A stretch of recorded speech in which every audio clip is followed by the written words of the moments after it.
obviously there are exceptions to the rules, but you don't see fights at country concerts. don't. Everybody loves each other. They do. And I just think that that is the sweetest amazing. thing.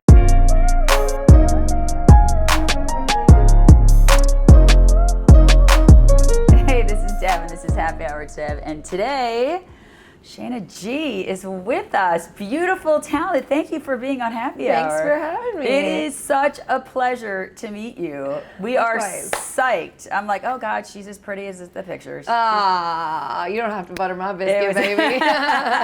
So nice to have you. So let's tell the viewers, you are from the sunny state of California. I sure am. Born and raised. Born and raised about 30 minutes east of Los Angeles, lived in Hollywood, lived in Hermosa Beach, and now we are here. Wow. So what got you into music? I was really bad at sports.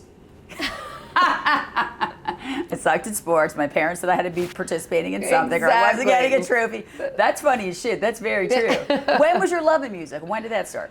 Well, I started playing guitar when I was 5 years old. Oh. And so it's kind of been the only thing I've ever known, and I'm glad that people like what I do. Yeah, you know? musical family? Like usually it comes, somebody's got something. And... my brother played drums, and my brother's 7 years older than me, so there was always band practice at the house, and there was a guitar that didn't have any strings that was in the closet, and I used to just carry it around the house and you were your own little rock star. And and then my mom took me to a bunch of music shops. No one would give me lessons except for this one crazy guy. And later I put two and two together that long pinky nail wasn't to play guitar. Right. So he had some substances to help him be crazy enough to teach a 5-year-old. Well, you know, I know. He's probably going to charge you a lot of money because there's a huge habit I've got to take care of. Yeah, right. That's so funny. So what kind of, when your brother was playing drums, what kind of music? Rock music. This was the 90s, and it was alternative rock music. And so I did not grow up on country music. I grew up on Alanis Morissette, Nirvana. Who is the master of Alanis Morissette? Alanis right? is Like, my queen. I agreed. Alanis. I think so too. Like when you hit that song in that mood, you're like, that's it. I need to listen to that song. I still listen to Jagged Little Pill regularly. Yes. I actually just drove back from a show in North Carolina last week, and we listened to the whole Jagged Little Pill album on the way back. I know. It's so But good. Disappointingly, Spotify doesn't have the secret song on there. Oh, it doesn't? No. Damn. I think we're being controlled by these. Right? Like, I swear, between Apple and Amazon, like it's a whole control thing. I think they boast who they want to boast. Yeah, that's So when country music? When did you love that start? After high school, I started becoming a solo artist just out of necessity. Bands go to college and everybody breaks up, and I was sick of trying to find bands. And as I was writing by myself, I was realizing that I was not writing rock music. And Telling a tale. and it just kind of, I had to eventually embrace that I was not the rock god of Alanis Morissette. And I started listening to country music to some friends in high school had listened to country. I'd gone to Stagecoach Festival, and I was like, I could do this. And which is so cool, Stagecoach. Oh, it's the best country music It festival is the best in country the music. It truly is. For sure. Like, I've been to a lot of them, and that still is hands down my favorite, and not just because it's the home state one, but it's actually the best. Well, that's Coachella down there too. Yes, you got some good competition. Coachella. Yes, it is the country Coachella. And yeah, I got into first the old country because at the time, like, bro country was what was on the radio in the 2000s, and I just wasn't resonating with that, so I started listening to the Whalens and the Dollies and all that, and I was like, okay, I can get into this. And I love that. You know, and then eventually just grew my whole country music knowledge, and like when I get into something, I want to know about it so that I can hold up in a conversation. And yeah, absolutely, 100%. And I did my country music education, and I fell in love with everything about it, and especially the personas back then. People actually had a personality to go with the music, and They truly did. I love the fashion. I love everything about it. I know. There is nothing like it. But when you were at that age, the country music scene hadn't morphed into the whole country loving it yet. No, that's why I had to move to Nashville. And of course, country became popular right as I moved to Nashville. And I was like, dang, I could have stayed in California. And I get constantly asked if it was the right move. And I don't know, because I did move. And I have been here now for 8 years. Wow. And it's been a journey. This is a 10-year town, and I feel like I'm every where I need artist- to be at 10 years. Every artist Or has 8 said years. that to us. It's Yeah. a 10-year town. Yeah. You know, if you can stay here 10 years, then. But you've done a lot of performing on some really big stages. I definitely have, but there's always room to grow, baby. Yeah. Always room to grow. No doubt, no doubt. But so you're 8 years in, 8 years in. right? So, God, by year 10, you're like touring and like it's going to be incredible. I mean, I already tour. I live on the road. And so it's just, you know, I actually had a manager of one of the major companies tell me this January that I needed to come off the road because everyone knew me around the country, but no one knew me in Nashville. And so I have made that's so interesting. So I've been off the road now since February. Wow. What's that like? It's been, I don't know. A little bit of a transition, I can imagine. It's been weird. I'm going back on the road next year just because I'm getting stir crazy. Right. I think when you're used to doing that, that's your life. Yeah, and like connecting with people across the country and across the world has been such a crazy thing for me. And like when you go to different countries and people can't speak English but they know the words to your songs is the craziest I think that's experience. the most. And honestly, I think that's so cool. And it's rewarding. It is so. You know? I cannot even imagine hearing somebody like sing my song and that doesn't even speak English. Yeah, it's crazy. Sweden was just a mind-blowing I experience. can't even imagine. How was Sweden? Amazing and beautiful, and I one day want to have a summer house there. I don't want to experience the winter there ever again. The first tour I went was... Girl, we don't do winters. No, I don't do winters. winter. Yeah, and me so neither. my first tour there was late November into December, and it was miserable. But the people made it worth it. Yeah, The people I hear made that it. it's fantastic. I went back in the summer last year and played a country music festival, and it was phenomenal. The summers are beautiful. The sun never sets. And I know. I hear am a it. I've sun- never been, but I hear yeah, it is. I'm a sunshine girly, so Yes. it was so great. Being from California. Yeah, So yeah. how have you adapted to life here in Nashville? Oh God, there wasn't much of an adapting phase. I had already been coming here since I was 18 regularly Right. for writing trips. So I love this city. I love me too. It's magical. I say the same thing. It's like Disney World for adults. It is, and like I also play downtown as my day job, and we are the big stuffed animals that people come to take pictures with. You truly are, and you know, Nashville in the last 10 years has just exploded. It's always been a really cool city, but like people save all year round to come see you play. It's amazing, and people What come a back year feeling. after year. I know. I'm like, you know, there's other places in our country to Right. visit. Like, Not you as cool as this, You though. don't even have to have a passport to go to. I mean, I would beg to. I'm a big national park person, and so well, you're from California. the You've national seen some parks beautiful things. are absolutely beautiful. I would encourage every person to visit the Pacific Northwest at some point. Yeah, of their it is. life. It is And- stunningly And beautiful. Zion, and you know, all of these beautiful natural wonders that we have in our country. It is. I love that people come here to have a good time and escape, but don't blow your whole load on just getting drunk. I kinda feel that Wake way, up in the too. morning and go on a hike one of these days. I know. Go outside, touch and grass. it is like that. I flew in yesterday, and I'm like, these people were partying. They were pre-gaming 3 days before they even got on that damn plane. I'm like, just get the damn plane off the ground. I mean, but good for them. Yeah, mean, no, I people- love it. We were down there for the CMA Fan Fest too, and like people were like, we didn't go on a vacation, you know, for 2 years to come here. Yeah. And you know, I go to Crash and Playa every year, and people are the same way. They're like, we saved to go to Crash and Playa in Mexico, the Luke Bryan Festival. And I they're want to go to that so bad. all right, you gotta come with me. All right. It is. Deal. It's just such a cool experience. Yeah. You know, I get a little connections. So we go backstage. I got to meet like Bailey Zimmerman and Jelly Roll. I mean, it's on a beach. Yes. Winning on the beach. And In December. January. January. Is when it is. But it's not like, it's such a laid back kind of like everybody. It's like a little family. Love it. It's so. All right, you'll come with me in January. It's so. I'll bump my husband. I'm like, you're out. Perfect. Right. You're not going. That's the thing that doesn't get talked about enough, though, is how all country music, no matter which little genre of country music, is so supportive of everybody, and the fans are so sweet. And like, I mean, obviously there are exceptions to the rules, but you don't see fights at country concerts. don't. Everybody loves each other. They do. And I just think that is the sweetest amazing. thing. It's and amazing. like, when you see Post Malone doing collaborations with Sierra Farrell, it's just like, those are two total It's like opposites. my heart happy. And yes, Because both incredible. Right? And now you're just merging the best together. We always say, a lot of the guests we've had, we've had a lot of country music artists here, and I love the fact that you guys lift each other up, that you write music for each other, that it's not like this is a huge, like Beyonce, that's a big, huge competition, right? I have to be the queen. You guys actually cheer for each other and lift each other up. And I think that's so beautiful. I do too. And I think it's that whole Nashville is a 10-year town. So everyone has pounded the pavement, everyone has done the work, and everyone knows that there's enough pie to go around. You don't have to have the biggest piece. I love that, because I think in in all businesses, it's like we look at everybody as a competition, where here, and everybody we've had, just like you, humble, fabulous, kind, like help the next person along. It's such a beautiful industry. Well, I appreciate you lumping me in with all those people. Truly, it is such, everybody, the next one we meet, it's so crazy, but I always say, like, we've met the coolest people, and thank God we got to meet you too, and now you're part of the family, but it's so funny. I'm like, God, they really just help the next one along.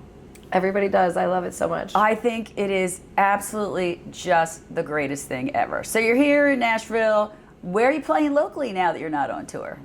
So I make my living and pay my rent playing on Broadway. Love it. I am starting to throw in about 1 or 2 road shows a month again, just because of getting stir crazy. Get that fire going. But you can always find me on Broadway if I'm in town. It's a great place. The fans come to you. And they do. What's your favorite place to play in? Oh, I mean, I've been at Whiskey Row since opening day, and I love that place so much. It is a family. But I recently started playing at Morgan Wallen's, and whoa, what's that stage, like? I haven't been there yet. You have to go. I have to go. Don't worry, we're gonna wrap up at like 6. It feels like a real venue, which I think a lot of the bars neglected the fact that people come down here to see music. They put in an amazing... I know. I'm walking home last night and they're playing something like, I don't know, like, I'm like, that's not even country. Yeah, but what are you doing? I'm okay with mixing genres because people do come here from all around the world, and I play everything from Cher to Shania. I love that. Which is, got to make everybody happy. I always say, if you don't like this song, don't worry, it'll be over in 3 minutes, like most of your experiences tonight. And every 3 minutes, it's something different, But Morgan Wallen's did a really good job of making not only a beautiful bar, but just a great stage and a great sounding room on their main floor. I haven't played any of the other floors, so I can't speak to that. Right. Barstool is also super fun. Most people know it as like the club at night. We are Barstool fans. Yeah. We have a little connection with Barstool. Yeah, most people know it as the club at night, but during the day they have a great sound system as well and a great stage. And Barstool is the coolest company ever. It's such a cool company. We love it. We love Greg. We love, right? Yeah, another We're Tunnel to Towers. We love them. Dave, we love them. Yeah, it's an uplifting place and everyone's great. And I'm a little bit partial because an influencer made a video that went viral from me singing there. So I was like, perfect. He had come in and he had twisted his ankle while I was singing Man, I Feel Like a Woman, and he gave me a little shout out. And so it's always nice when, you get a little recognition on the TikTok. What's that feel like, to have like something go viral? Like, I had my first viral video in 2022. Wow. And it changed my life. It's why I was able to tour the world. It's why I'm able to do all the things that I am able. And I was one of those assholes that was just like, ew, social media. I want people to know me for my music, when I didn't realize how hand in hand it was. And it's your partnership. I got a TikTok in 2022. I tried posting Get Ready With Me's. I tried posting the outfits. I tried the day of the life. Nobody cared about that, and nothing went viral until I posted one of my songs. And my first song got 60,000 views, and I was like, So I posted another song. Something's working and here. it got 100,000 views, and then 500,000, and then 1 million. And it's just like, oh, I don't have to do what everyone else is doing. I can do what I do well, and what I do is write songs, and I write songs that make people cry. And so I just started posting all my sad girl music, and what do you know, people liked it. And I was just like, who handles your social media? What was that? Who handles your social media? I handle most of my social media. This year I did bring on a girl that helps me. I can tell you, like, that is a job in itself. It is. I spend 6 hours a day on social media. Almost every artist we've had handles their own social media. Yeah, this year I was lucky enough to bring on a girl that we get together and we shoot once a week, and she does one of my posts a day because I post twice a day. When I was growing, which I recommend to every single artist out there, when I was growing, I was posting 3 to 5 times a day, every single day. That's screwing up the algorithms, sister. Can't be doing. Screwing up the algorithms. I have a media team. You're screwing up the algorithms. It worked for me, and I was able to grow my organically my page in a year to 100,000, and that is incredible. It just helped so much, and so just never letting off of the gas. I did get discouraged about a year and a half in because I wasn't seeing the growth, but I wasn't putting in the work. It goes from a small growth to like bang. Yeah, exactly. Like I try not to look at it because I'm like, all right, I don't even want to get involved in it. You know? Yeah, but I encourage every single artist to get out there and do what you're good at. Don't try to do what anybody else is good at because you're not anybody else. That is so truly, cliche, but it is. People can see through fake. Absolutely. So easy. So I think if everybody was just authentic, the world would be the world would be such a better place. Just a better place. It's all the cliche stuff we know. Right. And it's just like, there's already one of everybody. You don't need to be, but it's true. Yes. There's a reason cliches are cliches. Look at every cliche. It's real. It is. It's very true. Who inspired you the most? My mom. Oh, I love that. My mom she's psycho. But she is a take no bullshit. Good mothers are psychos. I'm a mom. I'm a psycho. When you're a single mom, you have to do so much, and you can't take no for an answer. And she never took no for an answer, and she still does not. I will be like, Mom, I gotta go, and she'll. One more thing, Mom, I really have things to do, and like she doesn't take no for an answer in any. She says, if you don't ask, you already have a no. Absolutely. So you miss 100% of the shots you don't take. All those, we're back to all the cliches. But that's the fear. Like, that's what we talk about with people. Like, the fear of just jump in. Yep. Just jump in, because it's like, if you don't rip that Band-Aid off, there is a bazillion of you out there. Yep, exactly. Like, you just have to get over the fact that it's just an emotion. Yep. And just go, because it is really... Who was your favorite singer? Who was your favorite artist that you... Alanis Morissette. By far, Alanis honestly. Morissette. I think if you're a woman, she's your jam. She is, especially being like a 90s kid, like that. She was so... And like all that whole alternative movement. I'm a huge Nirvana fan. Yeah. I am a huge Red Hot Chili Peppers fan. Yeah. Sublime. Like, no doubt, Gwen Stefani was a style icon, a freaking style. She's gone soft now that she, is married to Blake Shelton, but I mean, I had all her clothing, her entire clothing line. Oh, the Harajuku, like all that. She's a badass. She is such a badass, and just the like strong, powerful women like that. And then in my adult life, just finding out more. Like, I got into country when I was like 18. And finding out more about Dolly Parton and Shania Twain, like they are, and the Dixie Chicks, yeah. And the Dixie Chicks saying things that were unpopular in a time where they're the original canceled band. Yeah. Which and they were the badasses of the industry. They just didn't care what people thought and said whatever. And so country music has it, alternative has it. Like there's just so many, the people that really walk their own path are my biggest inspiration. Absolutely, because like I said, there's a billion of you out there. Exactly. So you have to do, what's the goal? Like, 2 years from now, what's the goal? Like, what's the big dream?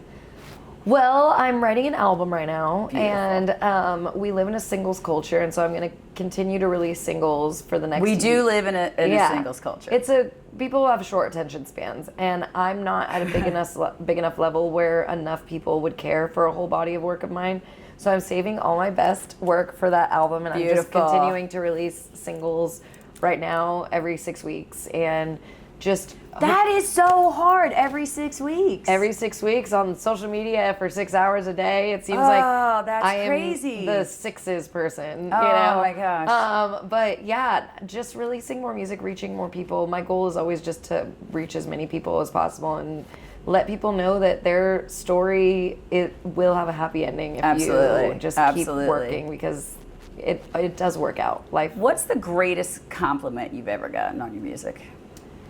That I don't sound like anybody else. Oh, that's beautiful, right? That's always the biggest compliment. Of course, it is a big compliment that I get compared to Janis Joplin and Tanya Tucker all the time. Yes. I will never turn it down, but the biggest compliment is when people say that they've never heard somebody like me, and, that's the biggest compliment. That's amazing. What is it? Tell me the importance of connecting with the fans. Just knowing that my story is valid, that the pain that I've Absolutely. gone through is for a reason, for a bigger reason, no matter what that is. Doesn't seem it at the time. Yeah, I'm not really a religious person, but I definitely believe in the universe. Absolutely. And so just to touch as many people as possible, and I'm in this world to make it a better place, not to bring it down. I love that. And so as long as I can make the day better for one person a day, that is what matters. That's it. I say the same thing. I'm like, listen, if one person had even just one moment better because of what we've done our job. Exactly. Like, that's really, honestly, I mean, you do it to, I'm a therapist also and a life coach, and I did that to kind of heal my own self.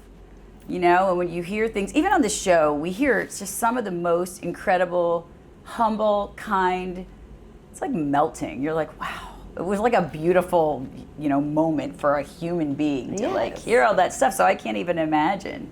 Like, do people recognize you when you're out? Because they recognize Trevor. Yeah, Usually.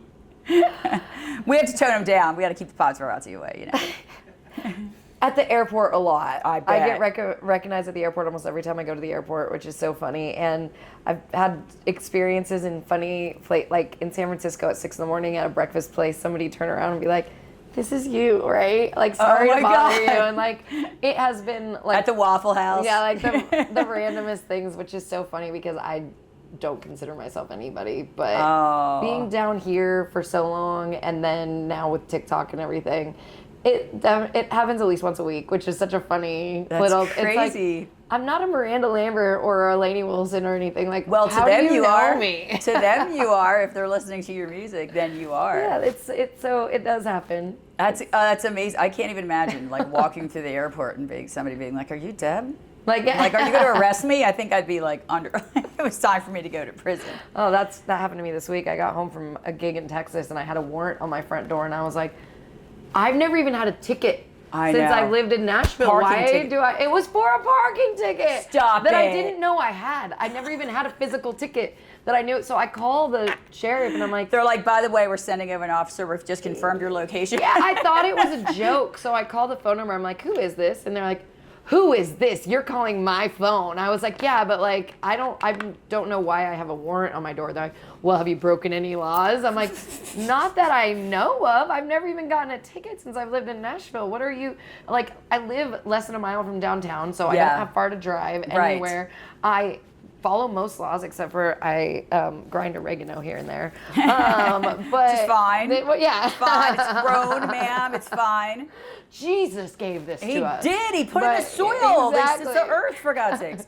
But yeah, so he was like, well, let me look up. He's like, "What's your address?" And I give him my address, and he's like, "Oh, you have a parking ticket?" I was like, "And you sent a warrant? You couldn't just send a letter that says, hey," and it was $148, so I just went on the website and paid it. But I was just like, this is a little dramatic Nashville. It's a little, like, it's funny. I think because it's a tourist town and people just come in and out and don't pay anything. They're trying to get their power back. I think. Yeah. I'm telling you, I can call it. It is so ridiculous too, and like even the parking, it's like so crazy. So crazy. I know. So, where's the biggest place you want to play? What's your ideal? Like, if we could say, magic wand, bang, that's where you're playing. The Ryman. Nice. I was on track before COVID to go to a show every single month for a year, and I got cut off at 10 months to see a show at the Ryman, and I honestly haven't gone back since COVID, and I need to just look up a show and go. But if I could play the Ryman, every time I see a show at the Ryman, the sound is perfect. It's like that right amount of like not too loud where it doesn't hurt your ears, and like the magical experience of everyone is so happy to be there to see whatever band. What was it like during COVID when you're used to performing? I got to perform all of COVID. Oh, so did you? I found alternative shows to play, and I did a lot of live streaming. And that's good. But go places where they roll oregano, they'll listen to you. Yeah, well, Nashville luckily only closed down for like a month. I know. Texas was like that too. Yeah. It was like mass. Yeah, exactly. And like they're like mash. We're not. I even played in California. I played some hotel rooftops where they had like people listen from their hotel rooms, and I was like on a different area, and like I had some really cool alternative type shows during COVID. That's awesome. I'm one of the lucky ones that like COVID didn't really affect me. Well, you know what? Like, You're creative, and I think that's what you have to shift into because you can't perform live. Yeah. So you got to get really creative Yeah, to it was keep your fun. name going. Yeah. and for me, it was the reset I really needed. You know, I hear a lot of people say that too. As terrible as it was. Yeah, I know a lot of people lost family members and stuff. Yeah. I was lucky enough that nobody in my family died. I was able to work out twice a day, so I got the body I always wanted. Right, which exactly. Has faded since because I now don't have time for that. But I No, was like, girl, you're still smoking. oh, thank you. But everything got jiggly. Where Yeah, that so- used to be firm. I know. Well, that's all anybody ever did was work out. It was great. I it was know. so great for me. I think that, but then also it was like, wait a minute, we can work in sweatpants? Does that give us the same right to eat potato chips? Right?